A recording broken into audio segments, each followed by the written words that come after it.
Die Wichtelmänner, also known as the Elves and the Shoemaker.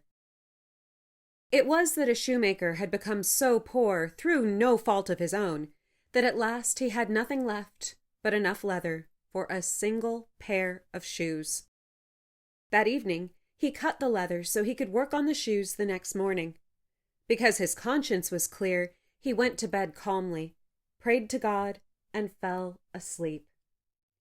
In the morning, after he had said his prayers and was about to sit down to work, he saw the shoes on his table, fully finished.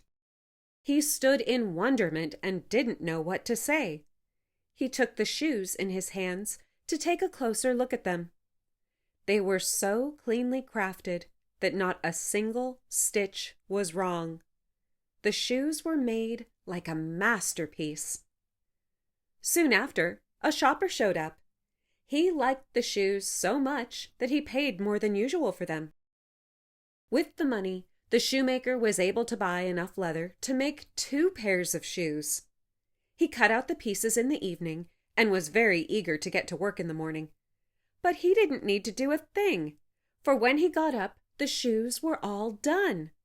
And there was no shortage of shoppers who left him with enough money to buy leather for 4 pairs of shoes. Early the next morning, he found the 4 pairs finished. And so it went. The leather he cut out in the evening was finished by morning. Soon the shoemaker had a good income again, and at last he became a wealthy man. Now, one evening not long before Christmas, when the man had finished cutting the leather, he said to his wife as they were going to bed, "How about we stay up tonight to see who has lent us a helping hand?" The woman agreed and lit a candle. Then they hid in the corners of the rooms behind where their clothes were hanging and kept watch.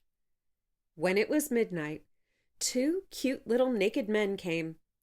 They sat before the shoemaker's table, took up the work that had been cut out, and began to stitch, sew, and tap with their little fingers so nimbly and quickly that the shoemaker couldn't tear his eyes away, he was so amazed. They didn't let up until all was done and standing ready on the table. Then they quickly sprang away. The next morning the woman said, "The little men have made us rich. We should show them that we are thankful. They walk around with nothing on. They must be freezing. You know what? I'll sew little shirts, coats, doublets, and breeches for them, and knit each of them a pair of stockings. You should make each of them a little pair of shoes." The man said, "That sounds perfect to me." In the evening, when all was ready, they laid the gifts on the table instead of the cut-out leather. Then they hid and waited to see what the little men would do.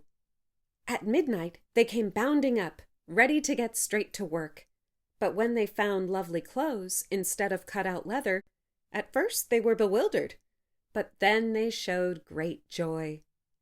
They dressed themselves with the greatest speed, smoothing the beautiful clothes on their bodies and singing, "Aren't we boys so fine and neat? Why should we make shoes for others' feet?" Then they hopped and danced and sprang over chairs and benches. At last they danced out the door. From then on, they never came back.